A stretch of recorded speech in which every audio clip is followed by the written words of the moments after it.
2013년 국제연합식량농업기구 UNFAO 세계보고서에 따르면 네덜란드 와게닝겐 대학 곤충학 박사 아놀드 반 휴이스는 2020년경에는 슈퍼마켓에서 벌레를 사게 될 것이라고 예측했습니다.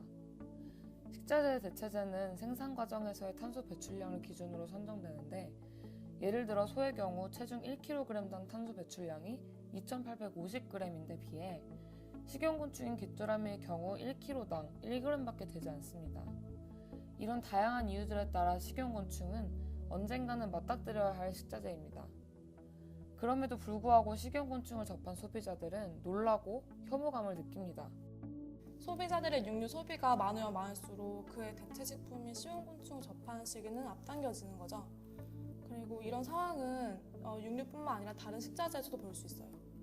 생선은 크릴새우로, 육류는 식용곤충으로, 야채는 가공식품으로 미래 식량의 대체제가 예견되고 있어요. 사람들은 현재 자신의 소비 행위가 일상생활에서 직접적으로 대체제랑 연관이 된다는 걸 알기가 어려워요. 이런 사람들은 새로운 식자재가 등장을 했을 때 깜짝 놀랄 수밖에 없는 거죠. 처음 식용곤충을 접하고 혐오감을 보이는 사람들처럼 새로운 식자재에 대해 낯선 감정을 느끼는 거죠. 자신의 소비 패턴이 대체 식량을 소비하는 것과 직접적인 연관이 있다는 것을 알게 된다면 어떨까요? 우리의 목표는 사람들 개개인이 자신의 소비에 따라서 가까운 미래 식량이 바뀌게 되는 것을 경험하게 해주는 거예요. 그로 인해서 이제 수용 과정의 경계가 흐려질 수 있도록 하는 거죠. 저희는 대체 식량에 적응하는 것을 도와주는 가상 진열대를 디자인했습니다. 사람들이 마켓에서 식료품을 구매하면 모든 사람들은 영수증을 받게 돼요. 그 영수증이 소비자들에게 정보를 인식시켜줄 수 있는 좋은 접점이라고 판단했어요. 영수증은 소비에 대한 모든 정보를 가지고 있어요. 따라서 영수증은 사람들의 소비 현황을 보여주고 대체 식량에 어떤 영향을 끼치는지 보여주기에 좋은 매체입니다. 영수증을 스캐너에 스캔하면 사람들이 마주하는 스크린 속의 진열대는 각 품목별 대체 식량으로 바뀌게 돼요. 사람들이 영수증 내 이미지를 스캔할 때마다 개개인의 소비 내역이 반영됩니다. 이것이 누적되어 점차 미래의 진열대로 변화하는 이미지를 보여주는 거죠.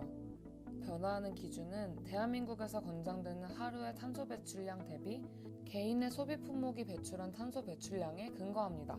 우리는 사용자의 소비 패턴에 따른 유형을 분류해서 유형별 이미지를 부여했어요. 이때 소비 패턴은 탄소 배출 패턴으로서 각각의 품목마다의 소비량이 아닌 탄소 배출 지수에 따른 탄소 배출량으로 치환됩니다. 이런 방식으로 탄소 배출 패턴의 유형은 개인의 전체 탄소 배출량에서 특정 품목이 차지하는 비율에 따라 분류가 돼요. 이 유형은 미래 식량에 영향을 끼치는 주요한 3가지의 품목을 반영한 7가지 타입입니다.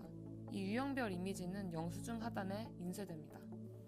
이 가상의 진열대는 다음과 같이 사용이 되는데요. 소비자가 장보기를 마친 후 계산대에서 결제를 합니다. 이후 소비자는 유형에 따른 이미지를 받게 됩니다.